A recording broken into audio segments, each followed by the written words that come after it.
Hello and welcome to my Operation Flashpoint Dragon Rising review. I'm going to show you some of the features of the game and what it's all about. It's powered by the good Ego engine. We don't want to see the Intel sign, thank you very much. Now to start off with this game, my gripe with this game at the very start is the menu system. My god, menu after menu after menu screen.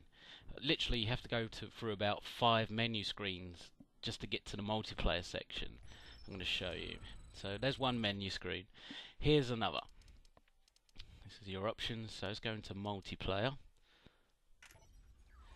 Okay, multiplayer. Yeah, online. Yes. Yes, login. Oh, yes, login. Jesus.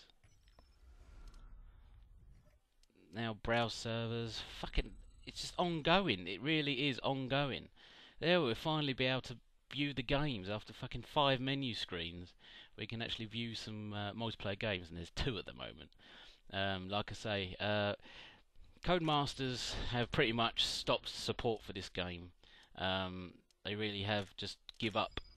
It really didn't make them any money, and they've just decided to cut their losses, and there's no support for the game whatsoever. So people who bought the game on the consoles, I feel sorry for you, because you are not going to get any content whatsoever. Thankfully for the PC owners, there's a shitload of user-made content at hand, and there's a handy program called the Community Download Content Program, and it just automatically, as soon as you start your computer, it download any new maps, multiplayer, single player, straight away, and you can just go straight into the game and they'll be there. Like, there's just so many, hundreds. But yeah, if you're in the console version, you are very limited to what you can actually do in the game, and the replayability of the game on the console has just died dramatically due to the fact that Codemasters has stopped any support. So thank God for PC users and their mission makers. Right, to start off, we're gonna try some vehicles. Now, the Codemaster guys thought it would be great not to implement free look whilst in vehicles. What a stupid fucking idea. Seeing as in real life you can look left, right, in your rear view mirror, and so on in the car. But no, in this as real as you can get military simulator, you can't look around whilst in the vehicle, which is a pain in the ass. So basically, you're driving around with a fucking neck brace on. Your field of view isn't very particularly wide, and basically, you know, you just can't see shit. So the guy could be standing right next to you with his gun pointed in the window, and you wouldn't fucking see him because you just can't look. The same goes for the tanks, but I can understand the tank, as in real life you would only have a little peephole anyway to look out of. If you wanted to look left and right in the tank, all you'd see was the interior and no other windows. So, you know, the tank doesn't really bother me that much. But when it comes to flying helicopters or jeeps, that's when it really hits you, that you just can't look anywhere apart from directly forward and tunnel vision. Now, as for the graphics for the game, although they are not the best, which they aren't, adding bloom effect to everything and making it shiny really doesn't do real life military simulator any favours, to be honest. But they are okay, I guess. The smoke and particle effects in the game are pretty good, actually. When you see a burning wreck, it does actually look pretty neat with the towering smoke coming out the top. The best thing about Operation Flashpoint is the sounds.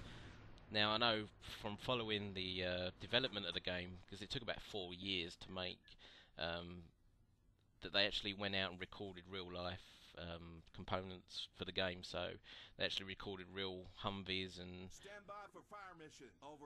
real explosions and God knows what. But yeah, the sounds in the game are top notch. You can really give Codemasters credit for that. I'm just going to put down an artillery strike to show you some of the smoke effects and the hit effects. Sorry, that guy was blocking my view. So you can hear in the distance. There we go. This is my artillery strike. As you can see, it's pretty awesome impact effects.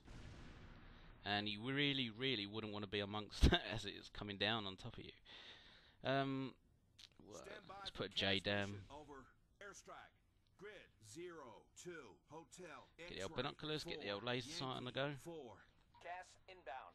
The actual voice acting is pretty good. If you compare the voices in Arma 2, the voices in Arma 2 are like, "Hey, how are you? I'm fine. Have you seen any enemies lately?"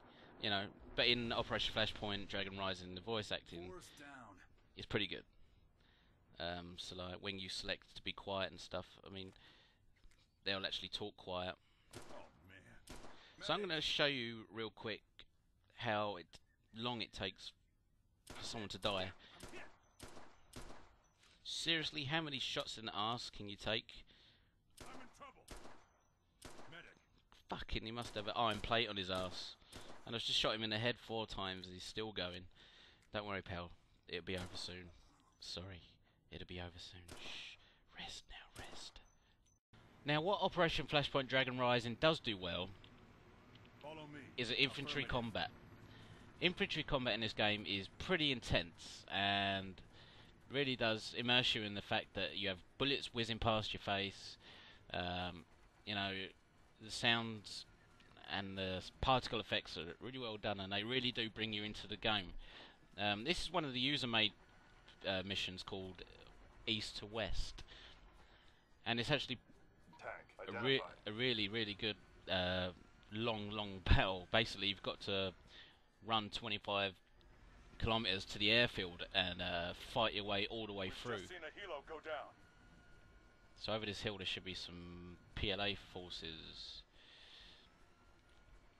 over this hill.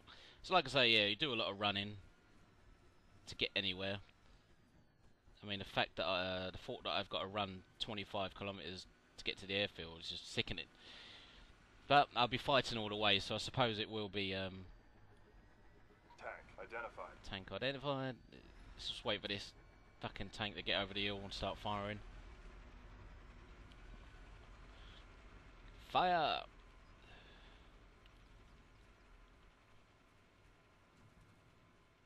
So yeah, this user-made mission, east to west or whatever it is, west to east, I can't remember what it is actually better than the stuff that Codemasters included in their game, and what the actual game should have been like, because the campaign doesn't actually take you throughout the whole island, you're just playing sections of the island.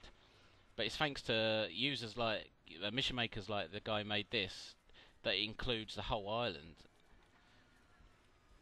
It's actually quite ironic how the console version of the game will pretty much die out, but the PC version will just keep going due to user-made content, and the fact that Codemasters completely really didn't take much care towards the PC users, and they focused mainly on the consoles on release, apart from the mission editor, which obviously is way too complex for consoles, due to the fact that you have to do so much scripting and writing. But yeah, they really did fuck over the PC users on launch, and the fact is now the game has no support in that the PC version is going to be the thing that keeps people buying the game, I suppose.